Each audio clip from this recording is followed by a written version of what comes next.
سوره حاقه یعنی قیامت در مکه نازل شد و از 52 آیت عبارت است.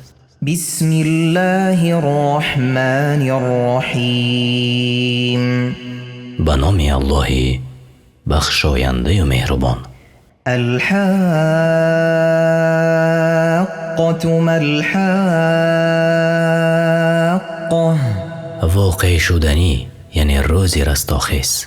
آن واقع شدنی چیست؟ و ما ادراک ما الحاقة.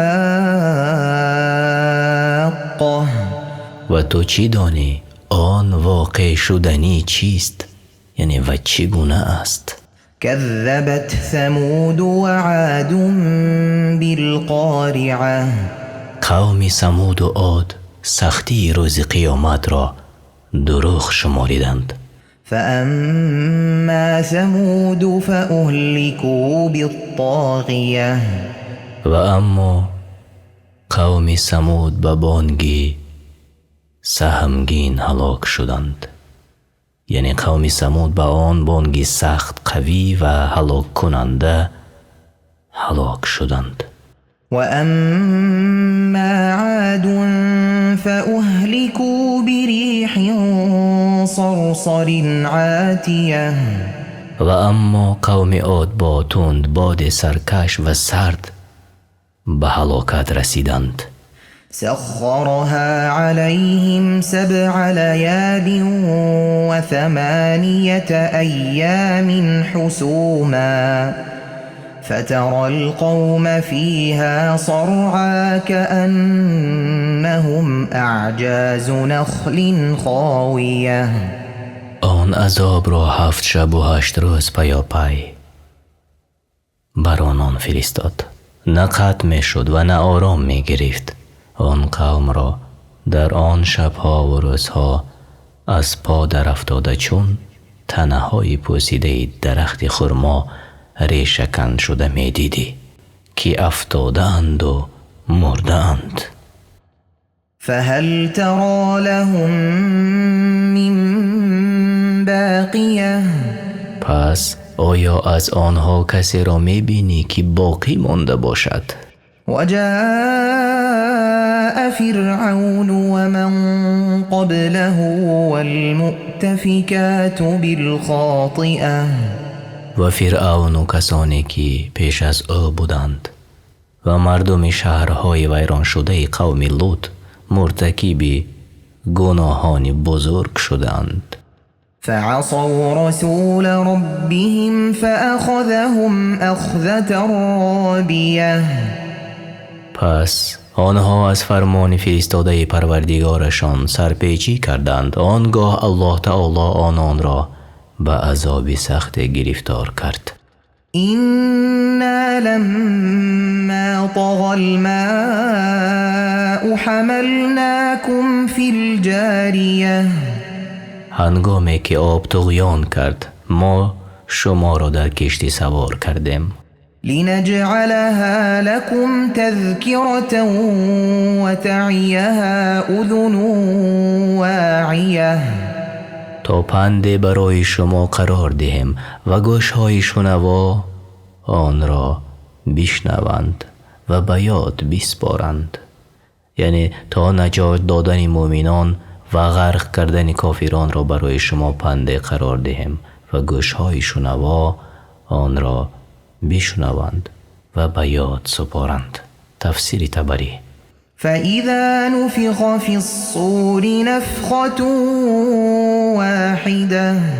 پس آنگاه که یک بار در صور دمیده شود.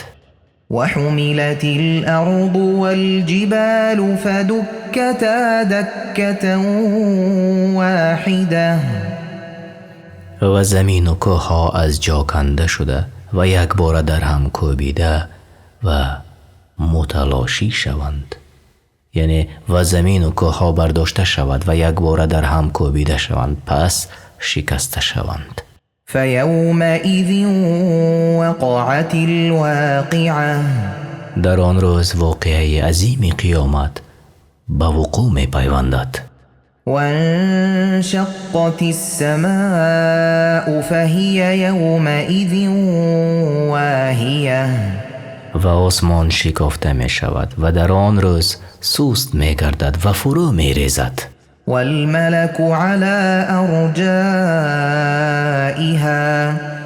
ويحمل عرش ربك فوقهم يومئذ ثمانية و فرشتگان بر کناره های آن آسمان قرار می گیرند و آن روز 8 فرشته عرش پروردگارت را بر سر خود حمل می کنند، یعنی بالای سرشان می بردارند.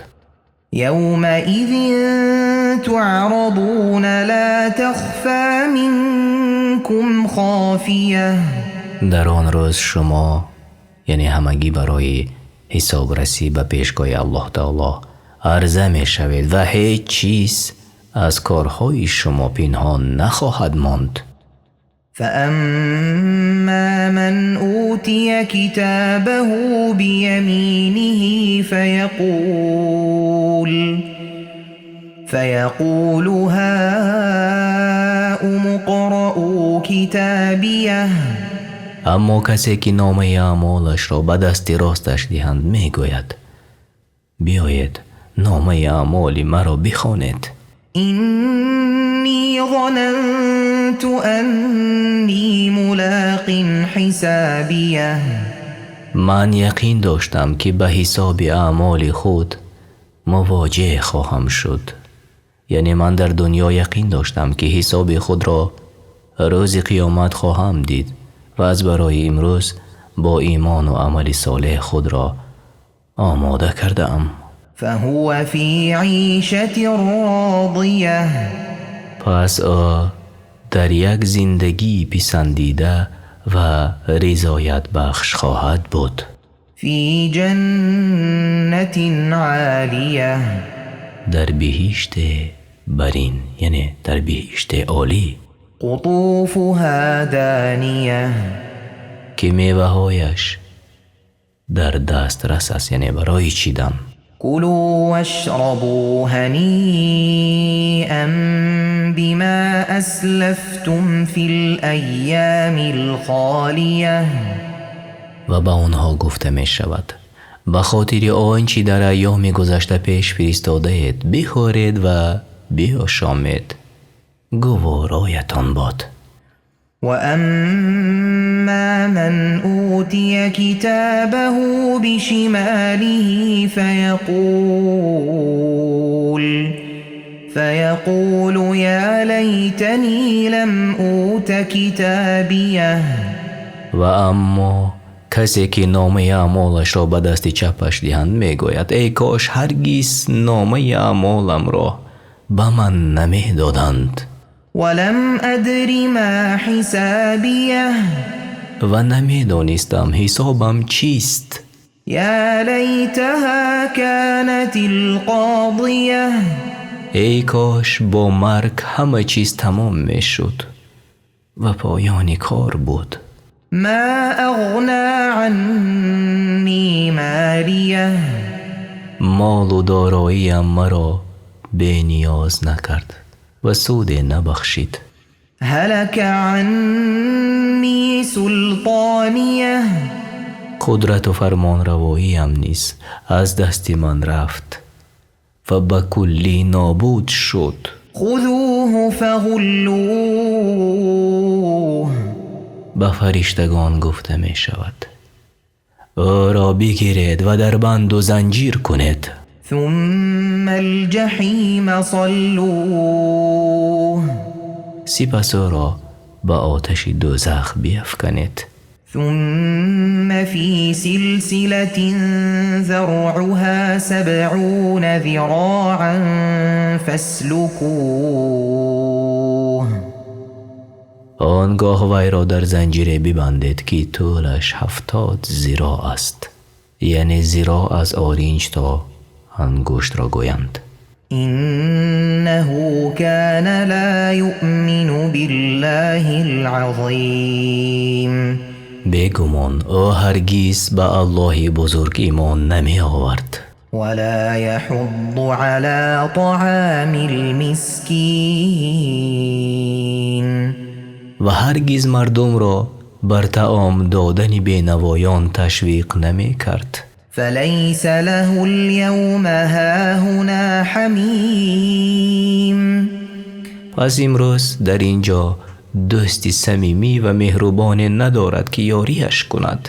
ولا طعام إلا من غسلین و غذای بجز چرک و خون ندارد. لا يأكله إلا الخاطئون غذایی که جز گناهکاران آن را نمیخورند. فلا أقسم بما تبصرون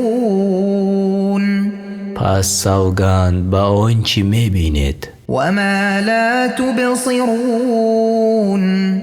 و به آنچه نمیبینید. إنه لقول رسول کریم بتردید، یعنی البته این هر آینه قرآن سخن فرستاده بزرگوار است که آن را پیامبری عظیم و شان تلاوت میکند.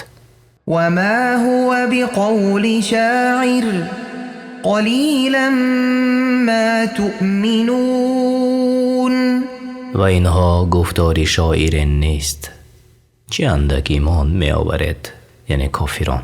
ولا بقول کاهن قلیلا ما تذکرون و نیز گفتار کاهن نیست، اما شما کمتر پند میگیرید، یعنی چه اندک پند میگیرید. تنزیل من رب العالمین از سوی پروردگار جهانیان نازل شده است. ولو تقول علينا بعض الأقاويل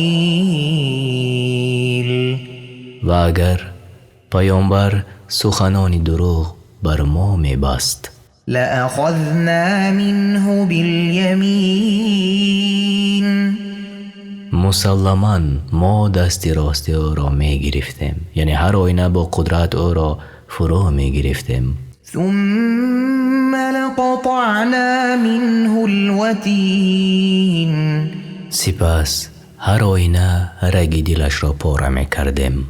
فما منكم من أحد عنه حاجزين و هیچ یک از شما نمیتوانست مانع عذاب او گردد. وإنه لتذكرة للمتقين یقینا این قرآن پند و تذکیر برای پرهیزگاران است، یعنی این قرآن برای پرهیزگاران پند است.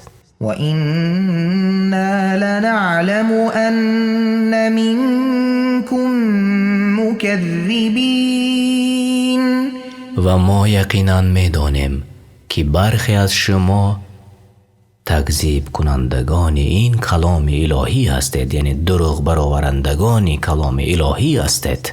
وإنه لحسرة على الكافرين و همانا این یعنی قرآن بر کافران مایه حسرت و ندامت است، یعنی مایه پشیمانی است. وإنه لحق اليقين فسبح باسم ربك العظيم و بیگمان این یعنی قرآن حقیقت راستین است. پس ای پیامبر با ذکر نام پروردگاری بزرگت او را تعالی را تسبیح گوی.